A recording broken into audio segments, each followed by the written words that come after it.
You're listening to the Third Down Squad podcast, the best international news podcast for the National Football League. We're your hosts, Derek, Josh, and Toby. Let's get you ready for new set downs on Sunday. What's going on, guys? Welcome back to the Third Down Squad podcast. I am the interim host because Derek decided to go to Miami or Florida, whatever, for like the week. So you get Toby and I, the diet version of our podcast, as we like to say. We got plenty for you today. We got the CBA agreement, or the details, I guess, right? Yeah, it's not really an agreement yet. It's just a proposal. Yeah. We also got Greg Olsen and his outcome and his input with the Seattle Seahawks. And we have Drew Brees and the quarterback market. We're wrapping them into one because it's easier. And lastly, you get the fantastic mock draft that will make Mel Kiper retire in shame. All right, so Toby, let's jump right into this. You know, we're going to be like Philly D. Let's just jump into it. So let's start off with the CBA. Toby, you want to fill them in for this? All right, yeah. I think the owners have, or the teams basically have already agreed to it.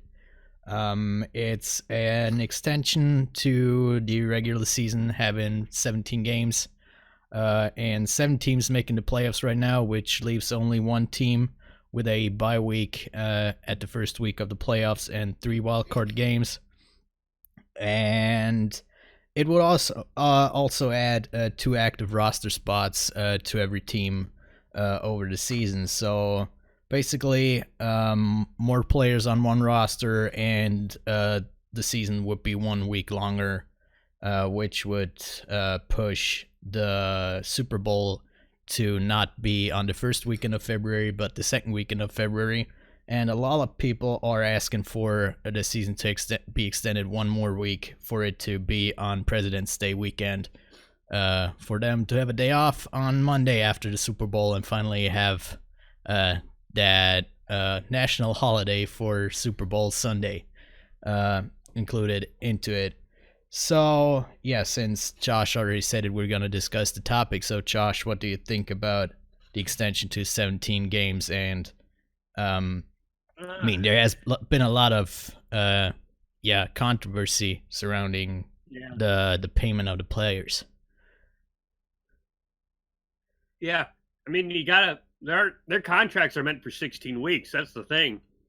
So you'll have 52 players per team whose contract you have to renegotiate and rework. So they might be paid a bonus for working that 17th week, or they might not be. That's the first hurdle for this new CBA to go through.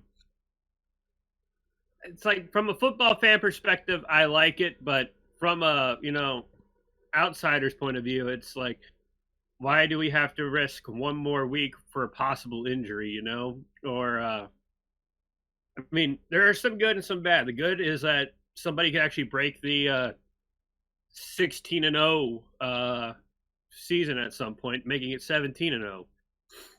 So we just don't know yet, but you can clearly tell this is the NFL. Excuse me. Jeez, oh, Pete, I'm eating lunch while I'm saying this, so that's why you're wondering why. I'm not dying, I'm just hungry. But this is really just going to come down to the NFLPA and what they think, because it passed through the owners and the NFL higher-ups and all that, but it has to go through the NFLPA, and I don't think they're really going to budge that much, It's in the first few steps, but they're looking out for the players. And 1 more week just means 1 more game of a possible injury. So, and if you already have a season-ending injury, it's 1 more week without, I don't know if this is true, or I'm just speculating right now. So take it with a grain of salt, but like getting paid 1 more week like that, So only time will tell, because there's still a lot of, sides to take on this one. So we'll just see what happens. Yeah, and one thing that I forgot to mention is they would also cut the preseason to only 3 games instead of 4. So that I could live with. Live with that. So it should really just be like 3. Yeah, I mean, for me personally, just get rid of the entire preseason and add one more game to the season, or add to the proposal for the new CBA. Yep. So make it A an soul for a soul. 18 game regular season, but no preseason at all. So it kind of would be the same as what we have right here, or right now, with the risk of injury and how much the players have to play, and maybe add in a second bye week into the season, the regular season at least. Mhm. And while we're at it, why make it 7 teams per division or per conference in the playoffs? It just seems an odd number. Why not make it 8 and make a bye week and before the playoffs for every team that reaches the playoffs? I mean, it's a great achievement to get into the playoffs, so why not get that extra week of rest regardless of which seed in the playoffs you are? Yeah. 7 just seems weird. You're right, because 8 is an even number. So you got like the 4 top teams, they should get a bye, but then the 4 bottom teams should face each other. And then the lower, well, I guess that would mean 2 bye weeks for the top 2 seeds, meaning that they don't play until possibly like a championship round when you think about it. But Yeah, I I mean, think 8 teams should be. when you got 8 teams to get kind of what you call a quarterfinal or semifinal style, every team has to play in that first week. So 6 teams, you can't really get that playoff style. So it's probably best if you, like I said, just give every team a bye week before the playoffs, and then everybody has the exact same number of games you have to play in a season, not like with the wildcard games where you potentially have a team that has played 18 games or 19 games already in the Super Bowl against each other. So one team has one more game to play than the other team, which might not give them an advantage in the final at the end of the season. So kind of even it out a little bit. And the one weird thing is about the payment that you've already talked about a little bit. The proposal right now is that there is a max cap of what players that are or have a 16-game contract to, or when the CBA would be in effect. I think I read somewhere that it's 60 players that have a contract that would affect it. And I think the cap is at $450,000 for that game. So a player like Russell Wilson would only get a quarter of what he usually earns per game of his $36 million contract per year, which kind of seems a little bit unfair, and I don't know why a player like that would even play in a game 17 in this season. So yeah, it's just like college kids sitting out in the bowl game. Yeah. Just go to the NFL. Like, why would you even want to have Russell Wilson start in that last game anyway?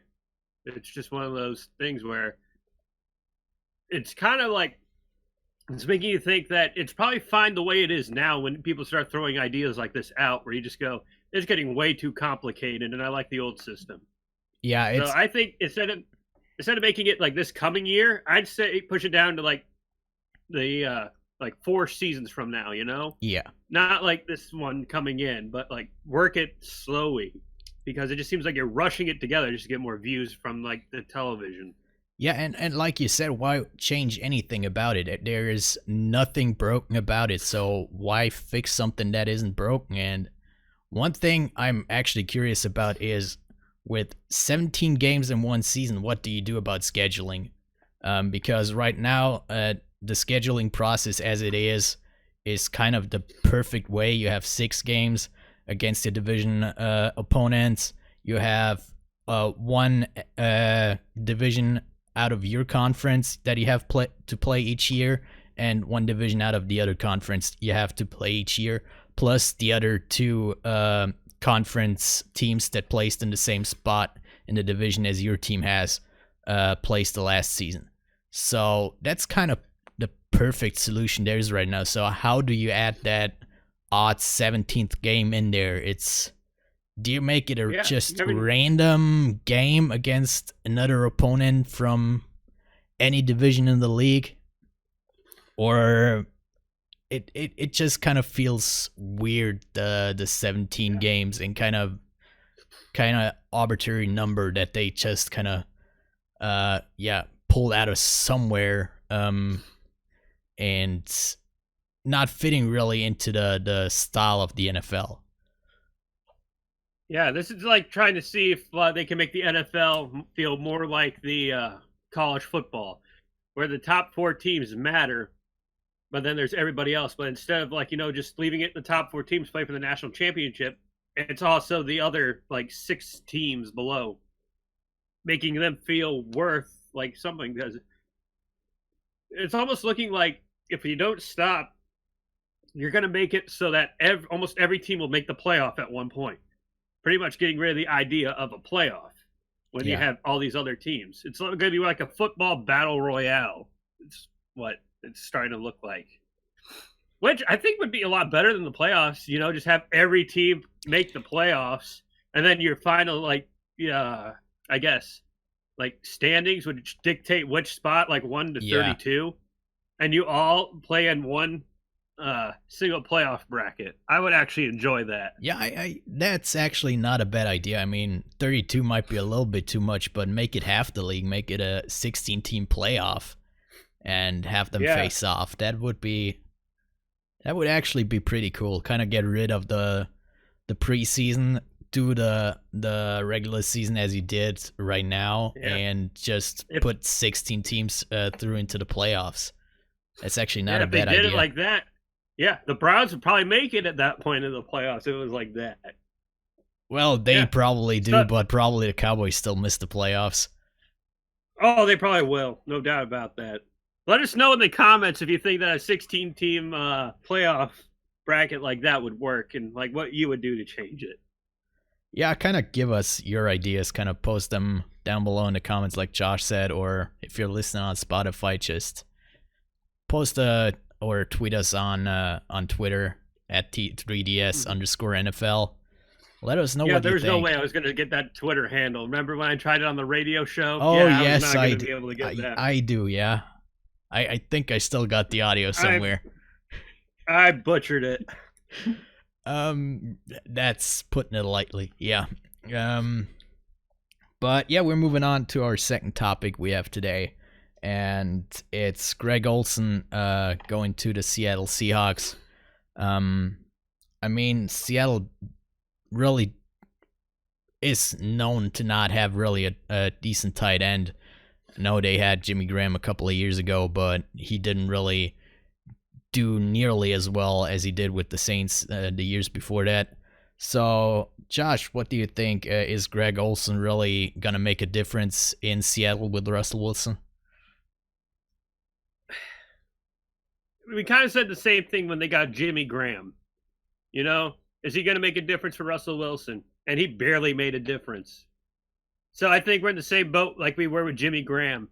I'd say if I'm the Seahawks, I'd stop, making trades for tight ends that are either injury prone or just totally forget how to play or just cannot adjust to your play style.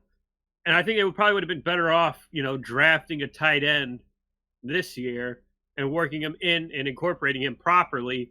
And a tight end like Greg Olsen, who was probably used to a pro style offense instead of a West Coast spread style offense. So I would not be surprised if you're going to see his numbers dwindle this year like we did with Jimmy Graham. It's nothing against him, but he also is very injury prone. Shout out to Jordan Reed. Oh my gosh, the definition of injury prone. Dude's still in concussion protocol. It's time for him to hang it up. Yeah. But anyway, back to Greg Olsen. He's not going to make a difference to the Seattle team. He's just going to be an extra just in case, we're in the red zone and we need a touchdown here. That's what he's going to be there for. He's not going to be like the old Greg Olsen who could explode off the line and block. So I don't think he's really going to make that much of a difference. What do you think? Yeah, I don't think, at least in the pass catching game, I don't think he's going to make that big of a difference. But I mean, we said that before this season with the Panthers as well, and he kind of put up decent numbers during the season. So there's a slight chance that he might get a couple of looks from Russell Wilson, as you said, probably in the red zone for some passes into the end zone. But for me, I think Greg Olsen is a good reason for them, or the reason why they picked him up is they needed a tight end that can block in the run game. And they don't really have that top running back on their team with Rashad Penny. So they kind of need that extra blocker, and Greg Olsen is a decent blocker at least, if he's not injured, as Josh already said. So I think in that regard, the Seahawks, I think, really feel like Greg Olsen can bring them a slight advantage, but I think in the passing game it's gonna be more of Will Disley as it was this year. But like I said already, tight ends haven't really played that much of a role, and they're not gonna play that much of a role right now with them having Tyler Lockett and how DK Metcalf played last year. They're already pretty good at wide receivers, so they don't really need that tight end to pass catches anyway. So he's more of the blocking part for the Seahawks. To our third topic and the last topic before Josh's mock draft. It's coming from my New Orleans Saints, and Drew Brees is returning for the 2020 season, which has me really excited, and I hope they can go for another run for the Super Bowl. But the big question here is, how is this going to affect the quarterback market, since it's probably certain that Teddy Bridgewater will leave the Saints and sign somewhere else, and he's probably going to be a starting quarterback at the start of next season. So Josh, how do you think this will play out in the end with how many quarterbacks and how many teams need a quarterback this year? I think it's him re-signing with the Saints isn't going to do much to affect the quarterback market, because I'm pretty sure everybody and their mother knew that he was going to stay with the Saints.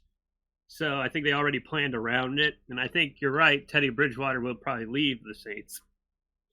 Excuse me, and sorry. And I know the Colts are looking at Phillip Rivers, and I mean, I have my problems with Phillip Rivers, and that's just because he just can't show up in big games when they really need him.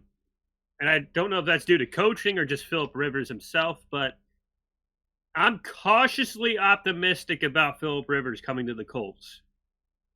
Although, I guess he would be a nice stand-in until we find our next future quarterback. But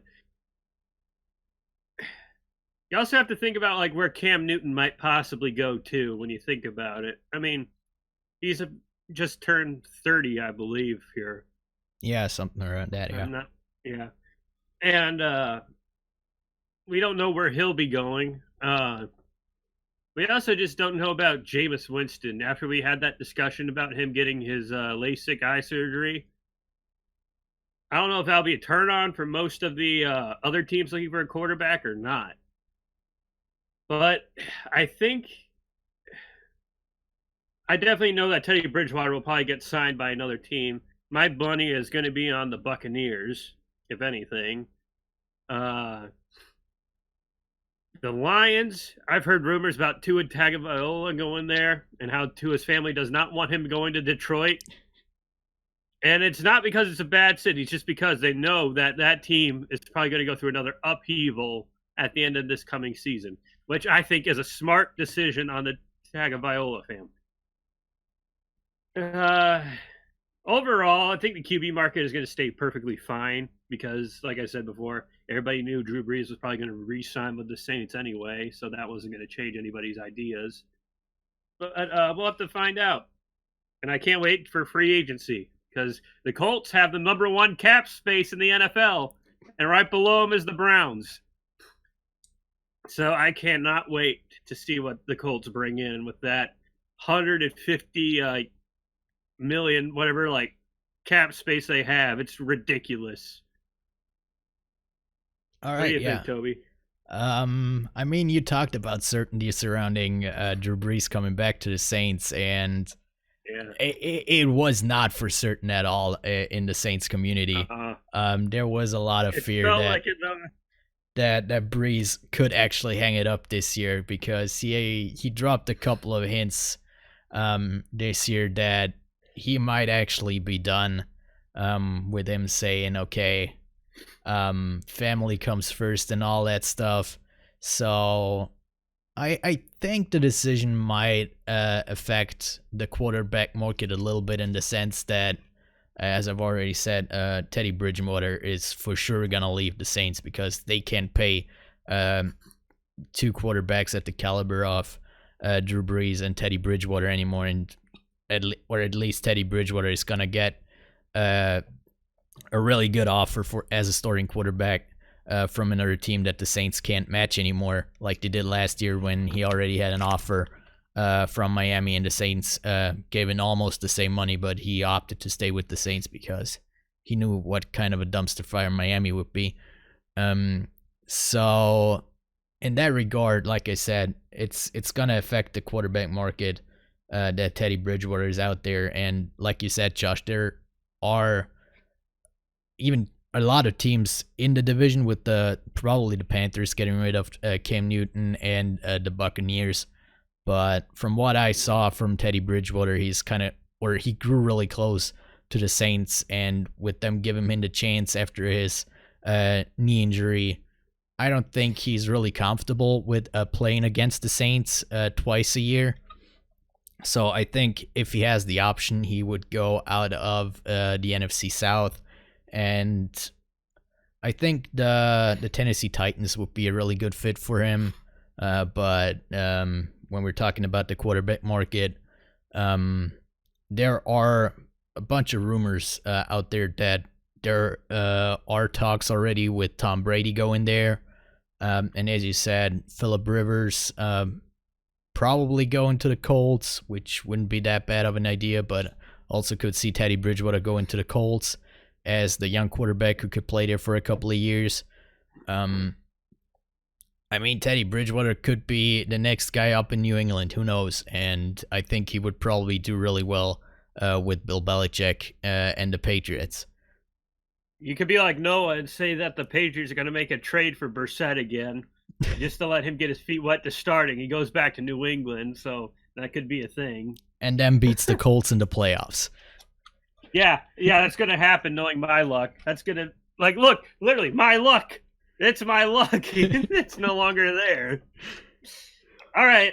I got my mock draft all set up here and ready to go whenever. All right. I think, we covered the quarterback market and all the stuff. So I don't think we have any more news for this week on the podcast. And if we missed anything, we're going to cover it next week when Derek is back.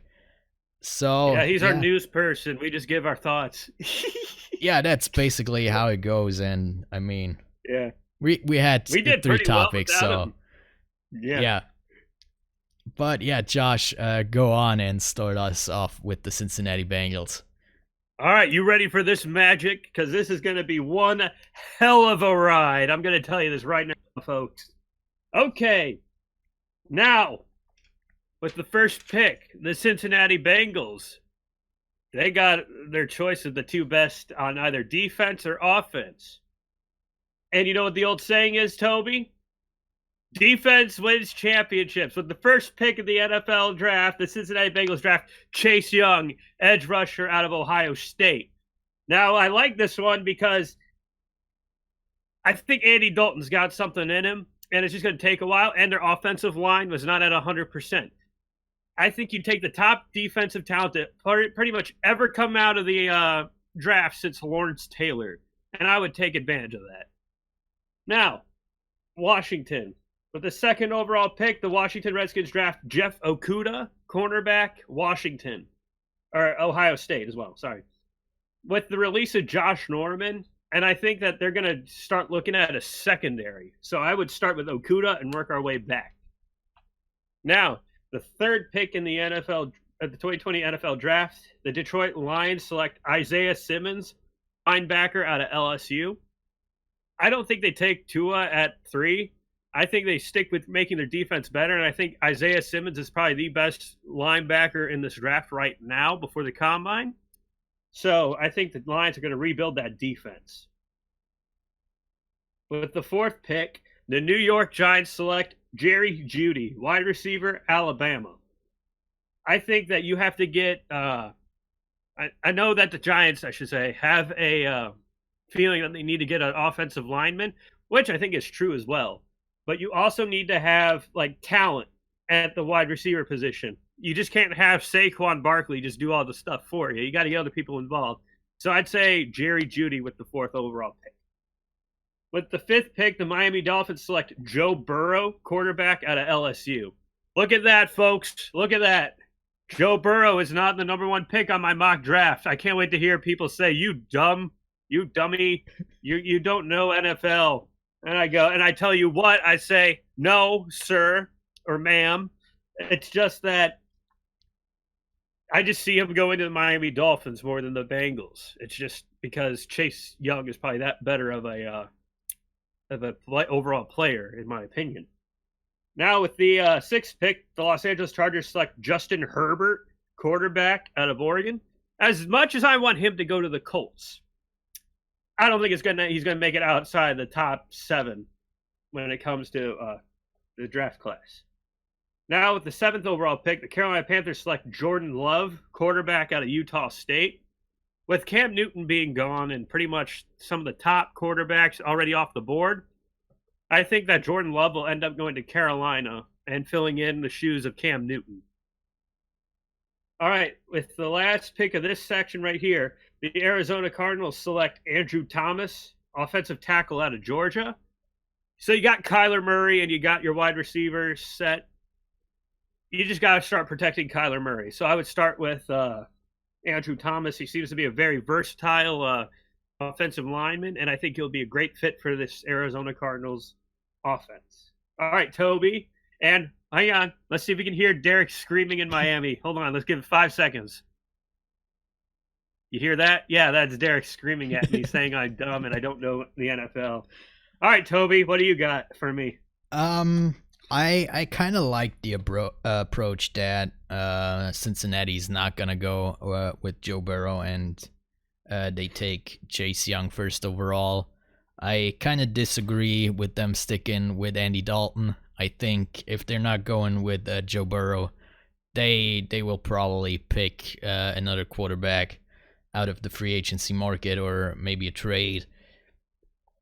Jeff Okudah to Washington is definitely a pick that I could see with, like it's said, with Norman being gone there. Isaiah Simmons is a great fit for Detroit. The Giants, as you said, most people go with an offensive lineman there.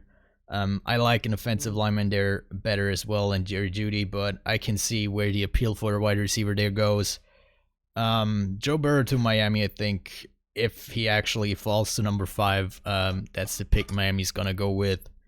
What I'm surprised with is that you're going with Justin Herbert and Jordan Love before Tua in your draft to the Chargers and the Panthers. I'm kind of I think I could make a guess where you're going with Tua, but I'll see in the next segment if that's the case.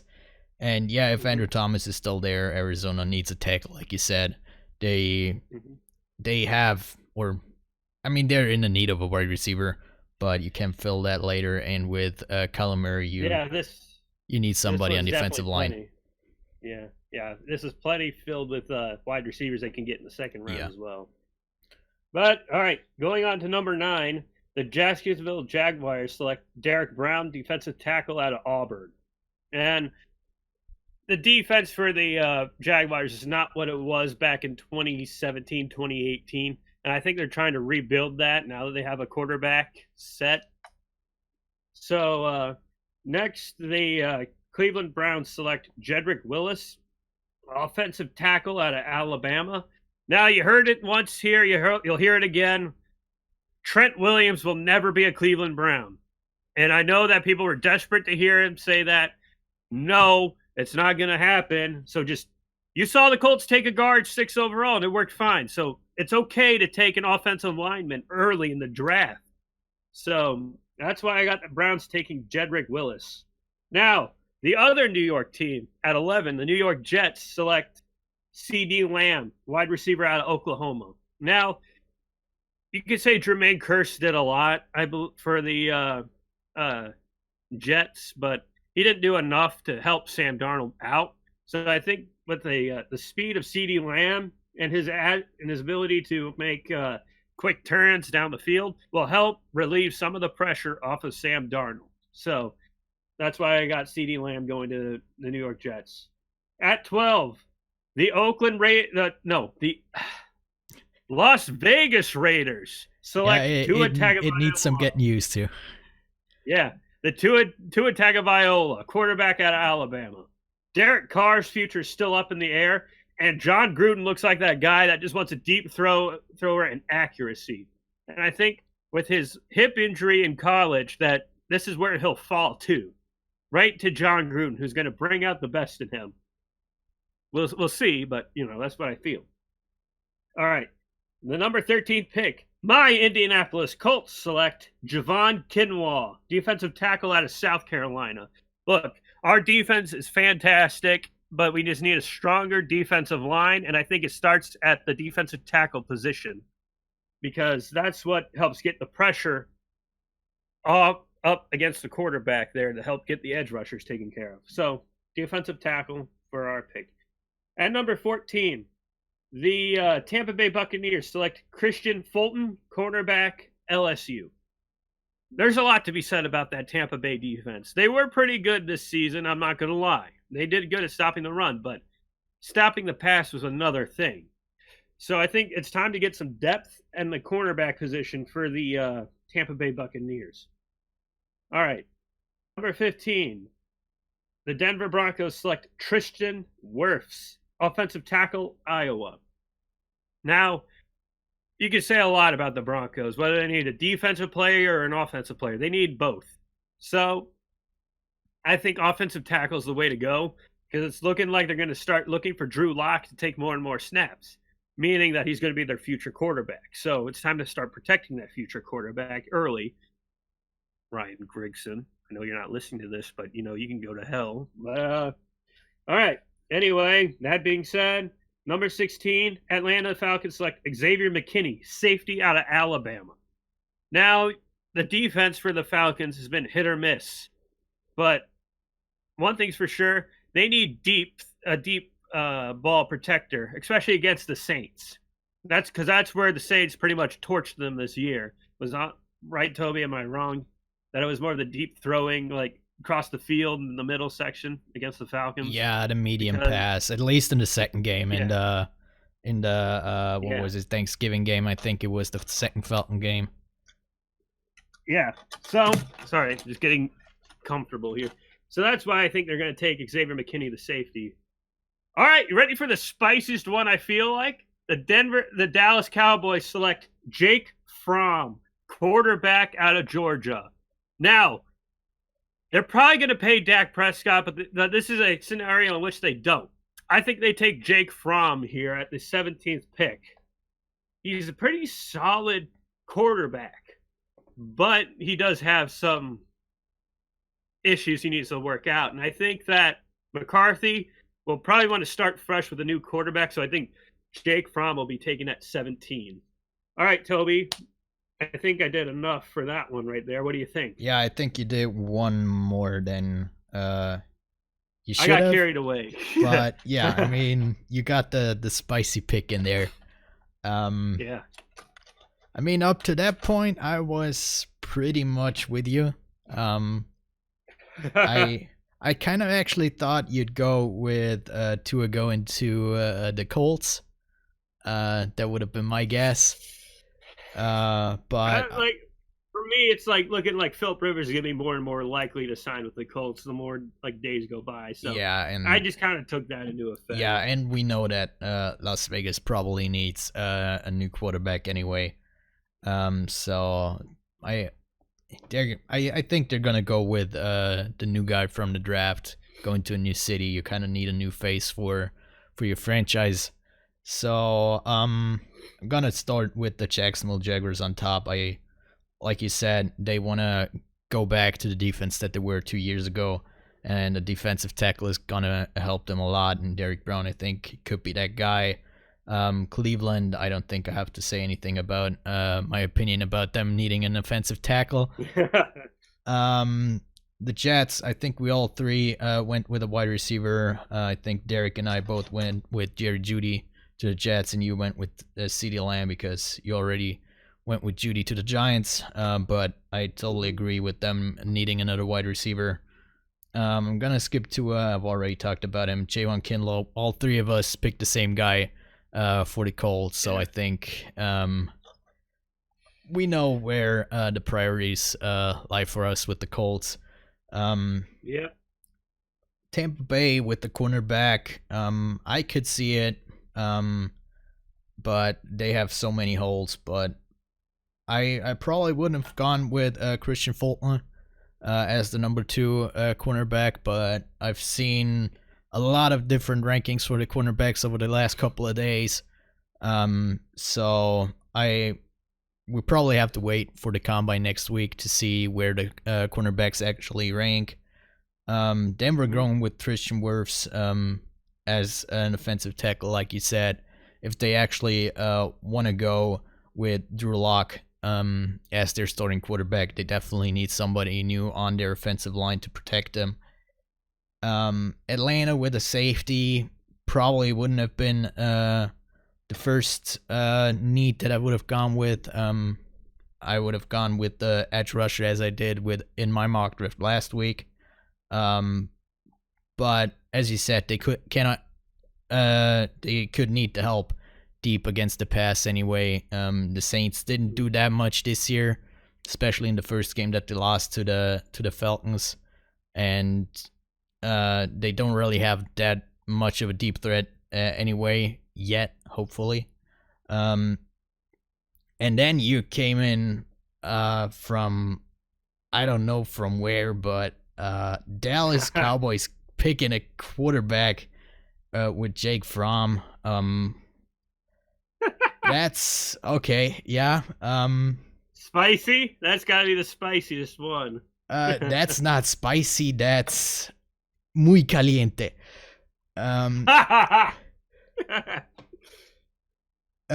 So yeah, I mean, if they actually don't sign Dak Prescott, why not?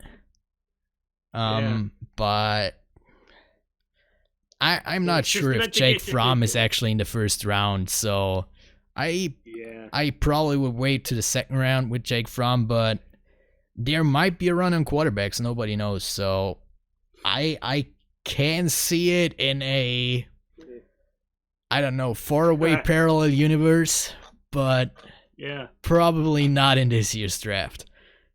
Probably not, but it's one of those, it's a thought exercise, so it's like, whatever. All right, ready? Let's continue. With the number 18th pick, I have the Miami Dolphins taking Jonathan Taylor, the running back from Wisconsin. They got rid of Kenyon Drake to purge for more draft picks, and I think you got to start with a quarterback and then a running back, and then work your way forward. So I think he'll help establish the running game. The number 19, Oakland, selects Las Vegas. Tight end. Las Vegas Raiders. Oh my gosh. It's like calling the Los Angeles Chargers. I want to keep calling them San Diego.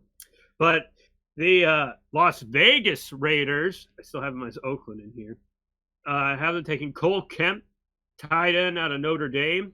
It's time. You got to start getting some big weapons here, and I think that he's a pretty solid tight end. But I think he'll go at this part right here because they let Jared Cook walk away and have him sign with the Saints. So you got to start rebuilding somewhere. And I know Kemp kind of seems like a second-round tight end to take, but you need to start thinking about rebuilding if you're the Las Vegas Raiders. All right, the number 20th, the Jacksonville Jaguars select Laviska Shenault Jr., wide receiver out of Colorado. And whoever their quarterback is, I think going into it, it's still going to be Nick Foles, although Gardner Minshew has started to become a legend and a folk hero around the NFL. And I think you got to start thinking about more weapons outside of Chark and That's about it. That's all I can really think of. Chark. Yeah, I mean, that was it last year. Yeah, so that's why I think they'll take another wide receiver here. Philadelphia Eagles. My gosh, thinking about this one just made me go, all right, they need this guy. I have them taking Henry Ruggs III, the wide receiver out of Alabama. Look, Philadelphia fans, I've never seen a more old and crippled wide receiving core in my entire life watching an NFL game. They are not fast. You had to rely on like a fourth string wide receiver in that playoff game against the Seahawks. You got to start getting younger here. And that's where I think you should start, with a wide receiver. Now, at number 22, the Buffalo Bills select Raekwon Davis, defensive lineman out of Alabama. That, I think, is what they'll need help more on the defensive interior. I mean, they did a pretty solid job this year, but more help to bring the pressure here, because you saw the secondary of the Bills have more success when the front line got pressure on the quarterback. So I think you got to keep bringing that pressure to see success. All right, number 23, the New England Patriots select A.J. Epinesa, edge rusher out of Iowa. That defense for the Patriots was pretty solid all year long, but they lacked a pretty solid pass rusher. It seemed like they relied more on their linebackers to get pressure on the quarterback than their own defensive line. So I would start with A.J. Epinesa and work your way up on that defensive line. With the number 24 pick, Toby's New Orleans Saints selects Kenneth Murray, linebacker out of Oklahoma. Now, you're pretty set at the cornerback position, but your secondary help on the line needs some work. So I think that Kenneth Murray is a pretty solid linebacker pick for you guys in New Orleans. Maybe, hopefully, going to be your Darius Leonard. Let's hope. But, all right. Number 25, the Minnesota Vikings. It's like Josh Jones, offensive tackle out of Houston. Now, you could argue that they need another wide receiver, because it looks like now, like Thielen and Diggs. It looks like Diggs is starting to think about leaving Minnesota, but I don't think he will. I just think that you need to give Kirk Cousins more time and start rebuilding that offensive line. I mean, that's what I always say. All right, so I think that's enough before we get into the final half. Yeah. So, Toby, what do you think? I mostly agree with you. I'll take it. It's still passing. Yeah, it's still passing. I like Miami with a running back. I probably would have taken him with the third pick. I could see the appeal of going higher with the running back. Las Vegas, I like a tight end there, as you said, with Jared Cook gone to the Saints. They need somebody there. I'm not 100% convinced they should go with him in the first round, but I mean, if they feel strongly enough about him, why not? I think more if the guys like an AJ Epinesa or some other guys are still on the board there, they would probably be a better option for the needs that the Raiders currently have. Laviska Shenault, the wide receiver from Colorado, going to the Jags. I think it's a pretty good option. As you said, DJ Chark was really their only weapon they had last year. And considering which quarterback or who they have at quarterback right now, and how they played last season, I mean, Nick Foles was nowhere near playing at the level that, of what he gets paid. And Gardner Minshew, I mean, he had a pretty good start when he had to play after the injury to Nick Foles. But when they benched Nick Foles and Gardner Minshew started at the end of the season, he wasn't really that, well, let's just say he was bad at quarterback. But maybe giving him another receiver probably could help him out, so I like the pick. As I said, the Eagles, they need a younger wide receiver. Henry Ruggs is a pretty good choice for them, I think. Buffalo, as I said in my mock draft as well, they need a defensive tackle, so I really like the pick. New England with a defensive end. I can see it. I don't really see that much of a need at edge for the Patriots, but I think it's always a good option to have more edge rushers on your team. So why not? The one thing I really disagree with you is the New Orleans Saints pick. I don't really see that much of a need at linebacker. Of course, it all depends on whether they re-sign AJ Klein in free agency, but I think they will. Yeah. Because yeah, AJ... I kind of when I put this together, I kind of thought, like, what if they don't re-sign him? So I thought they probably would just go with another linebacker. Yeah, but they probably still could go without picking a linebacker right here, as they still have, Demario Davis as their middle linebacker. They still have an Alex Anzalone.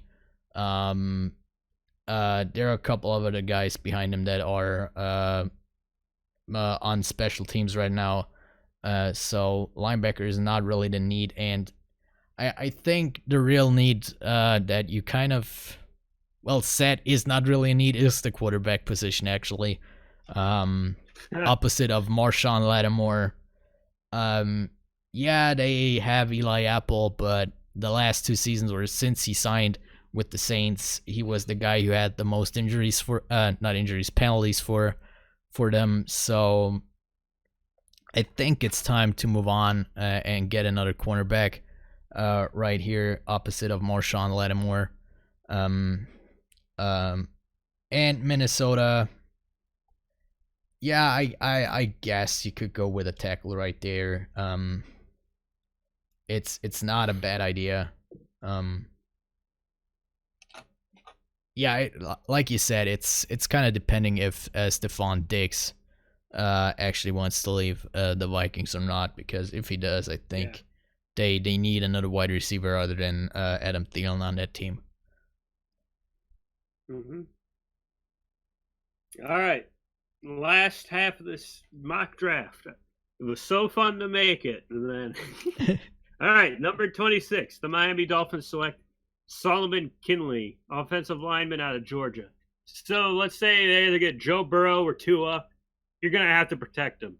So I think it's fine to take a hit on drafting defensive first-round talent this year, because you want to make sure that that whole base for that whole redone offense is set in stone. So get your quarterback, get your running back, and then get your lineman. That's how I think it should go for the Miami Dolphins. With the 27th pick, the Seattle Seahawks select Antoine Winfield, safety out of Minnesota. The whole Seahawks defense, mostly the pass game, needs more help. So I think that getting a safety, pretty much the same argument for the Falcons getting Kinley, applies here. They just need a lot more help on the pass game side. So that's why I got them taking Winfield. All right, number 28. The Baltimore Ravens select Mekin Becton. I hope I did not butcher that name. Offensive tackle out of Louisville. If I did, I'm sorry. But the Tennessee Titans showed that they can get to Lamar Jackson even if he has offensive linemen in front of him. So I think that what you need to do is pad that offensive line. That way he can either go out of the pocket or like through the pocket. So having that other option for another offensive lineman opens up the playbook more, in my opinion, because you'll have a tired offensive lineman. Because let's face it, Lamar Jackson is running everywhere. You probably have these guys. I have never seen a mobile quarterback like this. So you'll have to keep them fresh. So that's why I think they'll take this offensive tackle. All right, number 29. The Tennessee Titans select C.J. Henderson, cornerback out of Florida, outside of what's his name? The cornerback. What was his name again? For the Titans, the one from USC. What was his name again? Yeah, I'm blanking right now as well. Yeah, I'm blanking right now. But everyone knows who you mean. Yeah, so he'll need some help on the other side, and I think getting another cornerback will help reassure that pass game. because the Chiefs just annihilated them through the pass game. Because, like I said, they had no running back, so why would they even want to run it if you're the Chiefs? Which we'll get into in the 32nd. All right, the number 30th pick. The Green Bay Packers select T. Higgins, wide receiver out of Clemson. I don't think I have to say it. Adams did everything, and I think he wants some help, and I think Rodgers needs another option.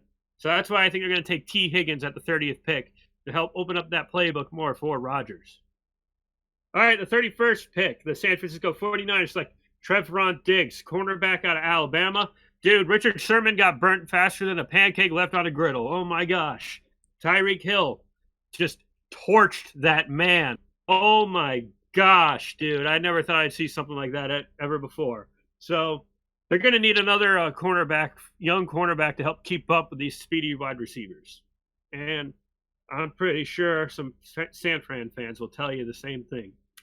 All right, lastly, the 32nd pick, the Kansas City Chiefs select J.K. Dobbins, running back, Ohio State. Look, I don't have to say it much. Damian Williams, he did pretty well in the Super Bowl, but they need another running back. And LaShawn McCoy's too old and injured to help out anymore, so I think J.K. Dobbins is a solid running back to pick with the 32nd pick in this draft. Which I know you could possibly go for him in the second round, but you can't pass up a running back like this guy can. Because it'll help alleviate pressure off of Mahomes. So that's my mock draft. Toby, what did you think of the last few picks? I like the defensive pick for Miami late in the first round. As you said, they have so many holes. Go out with two offensive players and with their two first round picks, and then go defensive. It's actually a pretty good strategy right there. Seattle with the safety, they need somebody at safety after Earl Thomas left. So I agree with that. Baltimore with the offensive tackle, like you said, they need to strengthen up a little bit on the offensive line to help Lamar Jackson out a little bit more. Tennessee, the cornerback, I could definitely see that. It all depends again what they do in at quarterback. Adoree Jackson. That's who it is. Adoree Jackson. Yeah. There you go. Yeah, CJ Henderson is definitely a good option there. Green Bay, T. Higgins, wide receiver. I mean, you said it. They can't just let Devontae Adams do everything out there in the passing game. So good option right there. San Francisco, the cornerback, I already said last week in my mock draft. They definitely need a cornerback. If we learn one thing from the Super Bowl, as you already said, that's definitely a position they have to get somebody. Kansas City, I don't see that needed running back necessarily, at least not as that big of a need that you have to. I don't want to say waste your first round pick on a running back, but I feel like a running back in the third and fourth round as your second guy behind Damian Williams would also do the job as kind of a relief runner.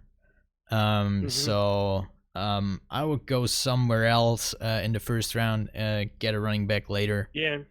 I think they could go Kenneth Murray there too if he falls that far. Yeah, something like that. But I mean, I can see the need of a relief running back, just not as high as first round. But yeah, overall, I really like your mock draft. Maybe one or two picks here and there that I slightly disagree with, or kind of depend on a decision we don't really know yet. You're a lot nicer than Derek. I think Derek could be yelling at me saying I don't know anything about football. I'm not sure. I'm kind of excited to see what his reaction will be. Wait. I cannot wait to see what his reaction is. Yeah, Derek, remember, you're on vacation. You don't want your parents to get mad at you while you're on vacation. Yeah, but like I said, I kind of like your approach. It's definitely a different approach. But let's say I expected worse. Oh, that's nice. I'm glad I didn't lower your expectations any further. I mean, we had one of your mock drafts last year that really put the icing on the cake. Chase Winovich, that's who it was. Yeah. Yeah, I think Chase it was your Winovich 1.0 mock draft last year that really. Because I left him in as a placeholder, and I forgot he was on there, and then I said it, and then Derek looked at me weird. Yeah, that was I made that mock draft. This one was way better, though. That's for sure. Yeah, definitely. Like I said, I expected worse, knowing what we got last year. But you see that, folks? They expect me to lower the bar even further, but I picked that bar up with one hand. Look at that. There you go. I mean, we still need to hear Derek's reaction. That's just. Oh yeah, that's true.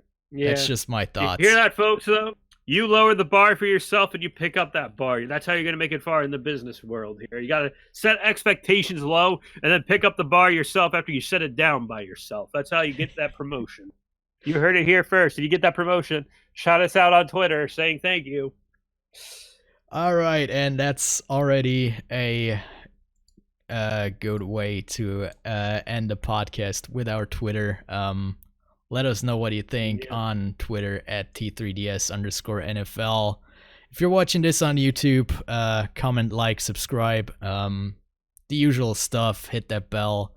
You probably heard it. I want that silver play button, damn it. Well, it would be nice, yeah. But we are so far away from it. That is for certain. Far away doesn't even start to describe it. How many subscribers do we have? I don't even look because it's so sad. I actually don't want to look, but I just look at the views. I'm not looking at subscribers. The views are what matter, and they are doing all right for the size of a podcast we have. Yeah, if you just want to listen to us or just put us on in your car, kind of let the anger out of your car ride while listening to an NFL podcast. Listen to us on Spotify, the Third Down Squad podcast. Give us a follow there. And if you like, download our episodes. But yeah, that's it for today's episode of the Third Down Squad podcast. And see ya. Later.